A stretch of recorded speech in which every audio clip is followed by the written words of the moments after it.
a big task.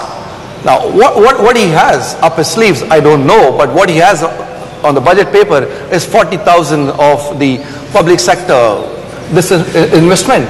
Divestment? Divestment, 40,000 crore. We didn't meet the target this year, Ajay. 22,000 this year.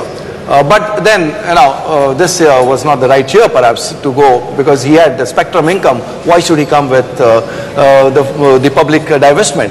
But next year, 40,000, maybe he will cross 40,000. But oil is going to be a major issue. Even at the current price, the 50,000 he has provided will not be sufficient. So there's going to be a huge challenge meeting the current account deficit next year. It's a big challenge. Now, coming back on inflation, again, what's the choices he has? He has the choices of liquidity. He has to reduce the liquidity in the marketplace, or he has choice to increase the supply of food grains. The major inflation is the food grains. So what he has to do is he's talking about leakages, he's talking about agriculture, cold chains, he's talking about infrastructure, but that's going to take time.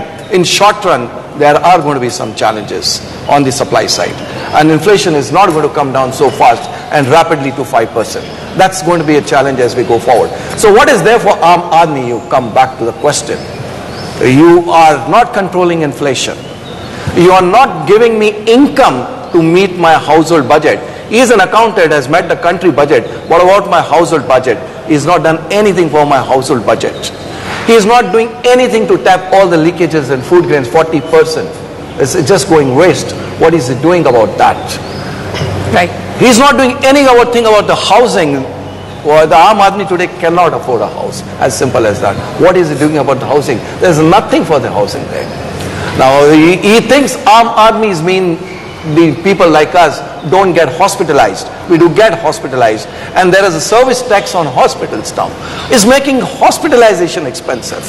All right, okay. Now, instead of, if I was the finance minister, what I would have done for Aam Aadmi, I would have said the insurance cover for your family is going to go be tax-free up to, let's say, 1 lakh.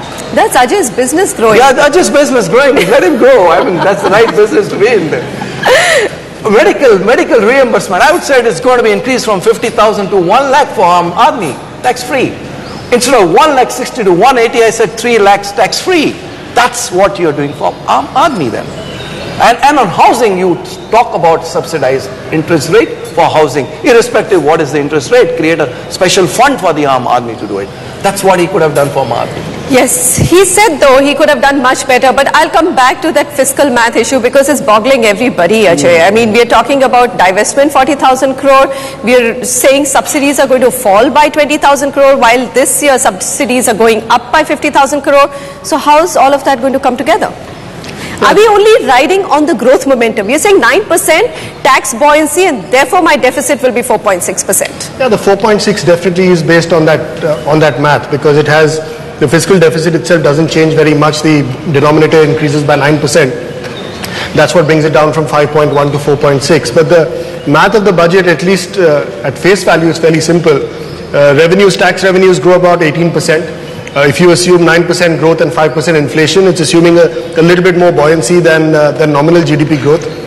And that's driven more by widening the tax net than by raising rates. So he's put a 1% excise on a certain number of new items, widened the service tax net, as Keval was just referring to.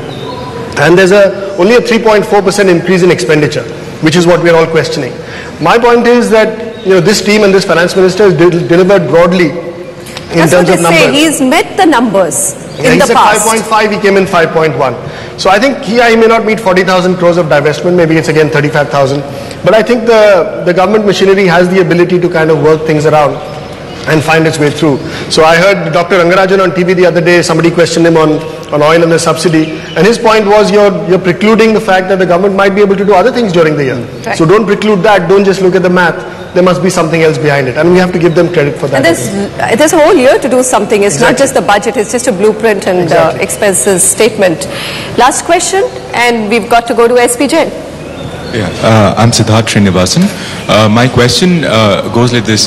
The focus of the budget is very clearly on the agricultural sector, but do you believe enough has been done for the manufacturing sector and for the export-oriented units in this budget, considering the increase in taxation, especially on SEZs? Well, for the first time, we saw a statement, a national manufacturing policy being mentioned, and a target of taking manufacturing in India from 16 to 25%. Big breakthrough. At least when I was sitting at CII, the industry leaders saw that as a big breakthrough. Yeah, I think a big breakthrough. If you ask me whether anything specific has been done, I don't think so. I think the general sense seems to be government will try and vacate some of this space and allow private sector to grow, which is why, as I say, the fiscal deficit number is a very key signal for that direction. That we will kind of withdraw from some of this space and allow interest rates to come down as a result, which will allow the growth of manufacturing. So I think that's broadly the philosophy. I don't think there's anything much more specific for manufacturing as such in the budget. I think exports are actually doing very well. Exports have grown about 29% year on year. So exports are growing at a fairly good clip. I think we just need to keep that momentum going. The key joker in the pack, I think, is the oil question, because that drives our current account deficit, it drives our fiscal deficit because of the subsidy, it drives inflation, it drives interest rates, and therefore it drives everything else that comes from that. So I think if there's one thing that we are currently very exposed to, it's oil prices and what's happening in the Middle East, really. Cable manufacturing, very close to your heart. I mean, IIP data has been so shaky over the last few months. We can't just let it go so easily. We have to get manufacturing to become better and more globally competitive. Absolutely, and I think if you see what has happened in the last quarter for the manufacturing, it has come down really. I think we need to build the skill. Employability is very poor in the manufacturing sector. He talked about building skill sets across. Now this is one area of the government need to be focusing on. And when we talk about youth, this is what the youth requires. It's not going into the colleges and getting a degree, but am I employable? There are 9 lakh jobs to be created, there are 9 million jobs to be created. How will you create those jobs? And manufacturing is one sector that can suck a lot of jobs. But I think the base of any growth of a GDP in any country has been the small and the medium sector. And also ensure that we create more skilled labor force. I think there's a big gap there, and we're very shaky on being able to capitalize on a demographic dividend. That's something that we spoke about. Last comments from all of you. Anybody? My name is Jubil Jain, and I feel the budget proposes a lot to increase the manufacturing sector contribution to GDP from 16 to 25%, but nothing concrete has been done or any quantitative measures have been taken to increase it. So I think the finance minister should have focused a lot more on the manufacturing sector. So 16 to 25 over next 10 years, but well-intentioned. Well-intentioned, but he did talk about having a roadmap for innovation. Now I think that's a very good feature in the budget. He's talking about taking this country to the next level. One last comment. If I could take your focus towards the infrastructure investment, now the FII investment limit has been increased from $5 billion to $25 billion. However, for the last year, the actual FII investment was just to the extent of $500 million, just not even 10%, I mean just 10% of it. So what do you think? Will the limit expansion be useful, or like it's just another thing? Very good question. Will the monies come in just because you've allowed a larger limit? I think it's a good question. I think we are opening the doors further to money to come in. I think one thing that's changed in the 5 to 25 is also the withholding tax. That was a big deterrent earlier. That's been brought down from 20% to 5%. So I think the combination of those two and the fact that interest rates in India are reasonably high, plus there seems to be some stability in the rupee, I think over a period of time we will see money therefore coming in through this option.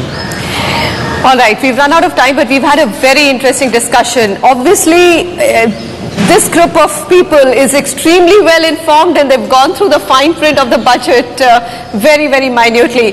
Thank you so much for joining us today. Ajay, Keval, pleasure having you gentlemen with us for this special interaction. All the 4 schools, including the host school, SJM School of Management, IIT Mumbai, thank you very much, and thanks so much for watching.